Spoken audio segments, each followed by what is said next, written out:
Assalamualaikum warahmatullahi wabarakatuh. Nama saya Nadia. Saya akan menjelaskan tentang penelitian terhadap sinetron Sebelum Dunia Terbalik dalam episode 6. Dalam episode tersebut terdapat moral baik dan moral buruk. Yang pertama yang akan saya bahas yaitu moral baik terlebih dahulu. Yang pertama ada moral baik jujur. Dalam dialog jujur yaitu emak sebenarnya Eros teh nggak suka sama Ajat. Nah, dalam analisisnya yaitu Eros mengungkapkan perasaan jujurnya kepada emak bahwa ia tidak menyukai Ajat. Dan yang kedua ada penyayang. Dalam dialog Abah tahu Neng teh sayang sama Kemet, cinta, tapi Neng harus ngelupain dia. Anak Abah teh cantik, masih banyak laki-laki lain yang lebih ganteng dari si Kemet. Lagian si Kemet juga gak ganteng. Nah, dalam analisisnya itu Abah Sofi memberikan pemahaman kepada Sofi untuk tidak bersedih lagi tentang Kemet yang putus dari Sofi. Abah Sofi sangat menyayangi anaknya yang cantik itu dan menyarankan agar mencari cowok lain selain Kemet.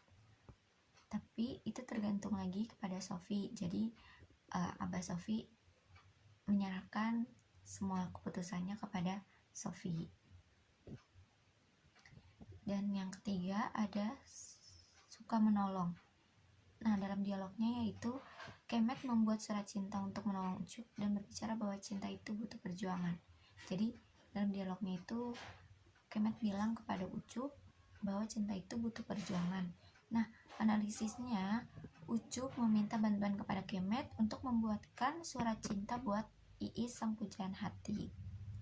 Dan Kemet pun sudah membuatkannya untuk Ucup supaya bisa dikasih langsung kepada Iis. Nah, dalam moral baik suka menolong ini, Kemet sudah terbiasa membantu Ucup untuk membuatkan surat cinta yang akan dikasihkan kepada Iis. Nah, yang keempat ada penyabar. Dalam dialog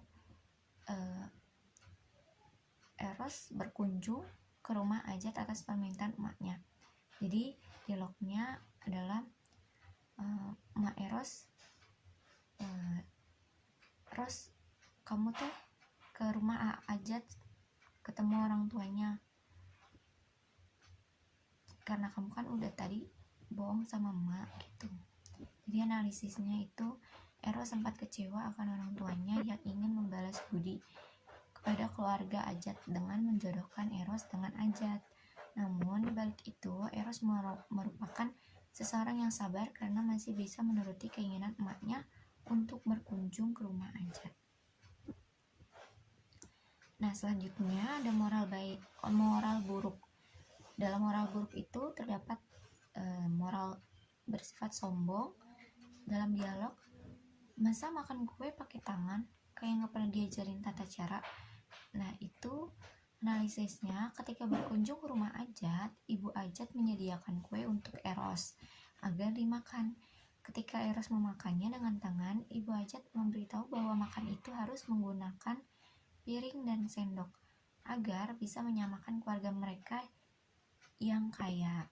Seperti itu. Nah, selanjutnya ada sifat pemarah. Di sini terdapat datanya ada 2. Yang pertama yaitu Eros pulang, ayo pulang.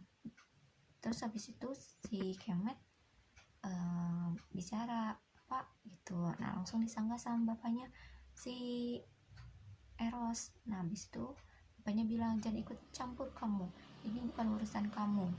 Nah, dalam analisis tersebut, ketika menuju danau, Bapak Eros menemui Eros yang sedang berjalan bersama dengan Kemet. Nah, mengetahui itu, Bapak Eros marah dengan membentak Eros agar pulang ke rumah. Lalu, Kemet yang ingin menjelaskan kepada Bapak Eros, dilarang Bapak Eros untuk ikut campur. Nah, setelah itu, ada data kedua, yaitu Kemet, mata keranjang, jangan lari kamu, awas ya, gitu. Nah, dalam analisis itu, selain Bapak Eros, ternyata ada Abah Sofi yang melihat Kemet berjalan dengan Eros. Nah, Abah Sofi pun marah dan merasa geram akan kelakuan Kemet yang sudah memutuskan hubungan dengan anaknya. Nah, selanjutnya ada egois. Dalam data 1,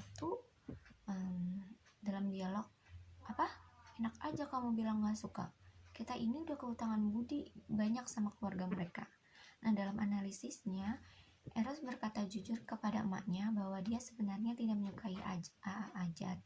Namun, ketika mendengar itu, emak Eros tidak suka dan memberitahu Eros bahwa Eros tidak boleh seperti itu, karena keluarga Ajat sudah memberikan semuanya kepada keluarga Eros. Nah, yang kedua ada data 2, yaitu Eros, kapan aja orang tua Ajat datang ke sini untuk melamar kamu, emak sama bapak pasti akan kasih jawaban setuju. Jadi analisisnya, emak Eros tidak henti-hentinya menjodohkan Eros dengan Ajat, meski emak Eros tahu bahwa anaknya itu tidak menyukai Ajat. Nah, yang keempat ada merendahkan orang lain. Nah, dalam dialognya yaitu, kalau kamu punya rasa sama si Kemet, lupain apa sih kelebihannya si Kemet itu, gak ada gitu. Analisisnya, Ma Eros menyuruh Eros untuk melupakan perasaannya terhadap Kemet, karena Ma Eros menganggap bahwa Kemet yang tidak memiliki apa-apa tidak pantas untuk bersama dengan anaknya. Nah, yang kelima ada memaksakan kehendak. Dalam dialognya, emang gak mau kita jadi orang gak tahu terima kasih. Kita itu harus jadi orang yang tahu membalas budi. Nah, dalam analisisnya, Ma Eros tetap kekeh dengan pendiriannya bahwa Eros harus bisa membalas budi terhadap keluarga Ajat dengan mengorbankan dirinya untuk bersama dengan Ajat. Nah, yang keenam yaitu pandai menaklukkan hati wanita. Dalam dialognya, perempuan tuh begitu cuy, semakin dia sembunyikan perasaannya, semakin terlihat isi hatinya. Nah, itu percakapan dari Kemet untuk Ucup. Jadi Kemet memberitahu kepada Ucup bahwa bagaimana seorang perempuan jika memiliki perasaan kepada kita. Kemet adalah seseorang yang pandai berkata-kata dalam menaklukkan hati wanita. Nah, yang ketujuh yaitu menghalalkan segala cara. Menemui preman untuk bekerja sama, menuduh Kemet dan merencanakan untuk menjadi pahlawan bagi Eros. Jadi Ajat itu menemui preman untuk meminta bantuan dengan mengancam Eros dan menfitnah Kemet dengan mengatakan pada Eros bahwa preman tersebut adalah suruhan Kemet, dan agar Eros tidak bertemu lagi dengan Kemet gitu. Selanjutnya yang ke-8 itu adalah penakut. Dalam dialog, Met, ogut grogi Met, sekarang gimana Met? Ucup ingin memberikan surat cinta itu kepada Iis.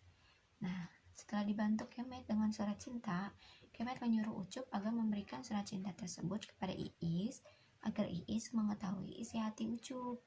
Namun karena rasa takut ditolak oleh Iis, akhirnya Ucup hanya diam tanpa melakukan apa-apa. Nah, yang ke-9 itu ada keras kepala.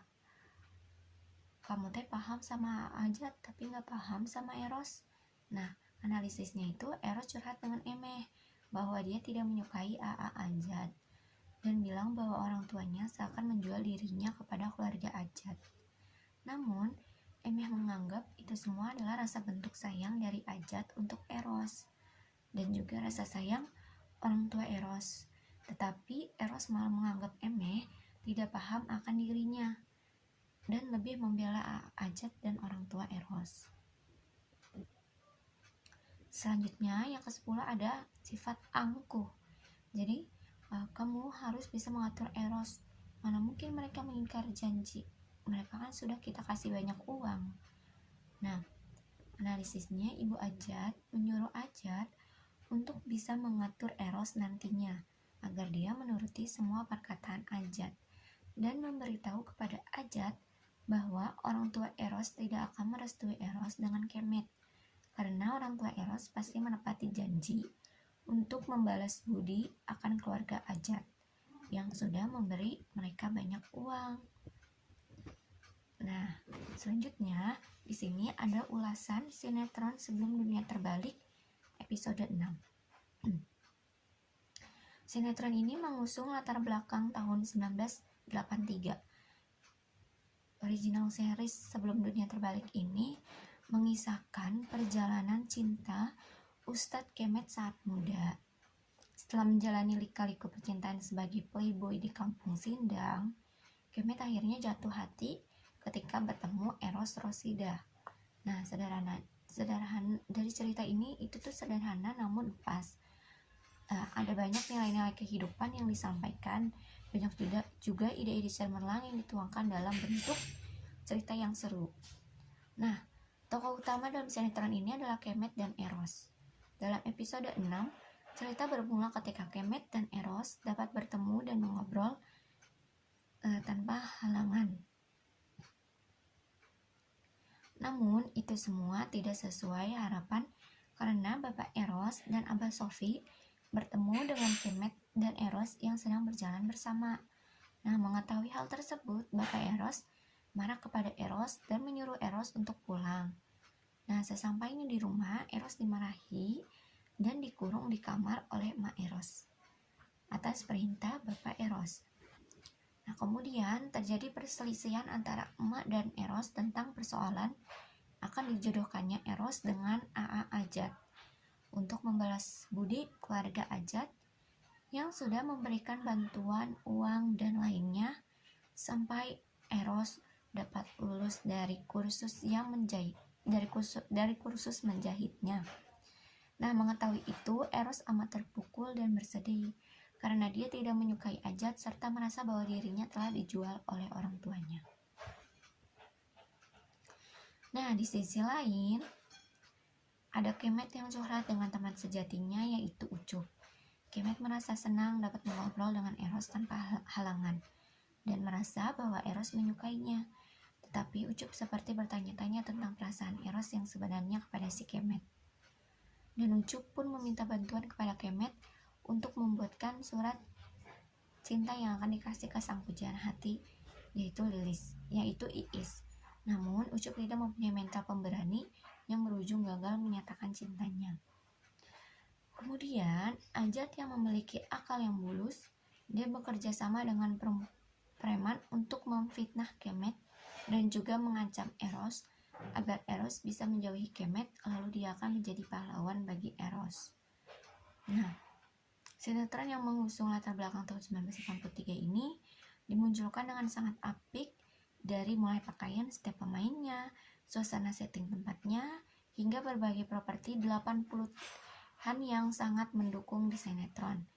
Melihat sinetron ini tak hanya menikmati jalan ceritanya, tapi bisa menikmati kembali suasana kampung zaman dahulu yang masih sepi dan asri. Suasana kampung itu didukung juga oleh bentuk rumah zaman dulu. Jalan ceritanya mengangkat fenomena percintaan klasik zaman dulu tapi dikemas dengan sangat apik. Nah, jalan cerita yang diangkat di sinetron ini mengangkat fenomena percintaan di zaman dahulu, yakni saat menikah dilakukan karena perjodohan terikat oleh balas budi. Cerita cinta yang ringan, klasik, tapi dikemas dengan baik sehingga mengena pada setiap penontonnya. Nah, itu saja yang bisa saya jelaskan tentang sinetron Sebelum Dunia Terbalik dalam episode 6 yang terdapat moral baik dan moral buruk serta ulasannya pada sinetron Sebelum Dunia Terbalik episode 6 ini. Kurang lebihnya dari saya mohon maaf. Wassalamualaikum warahmatullahi wabarakatuh.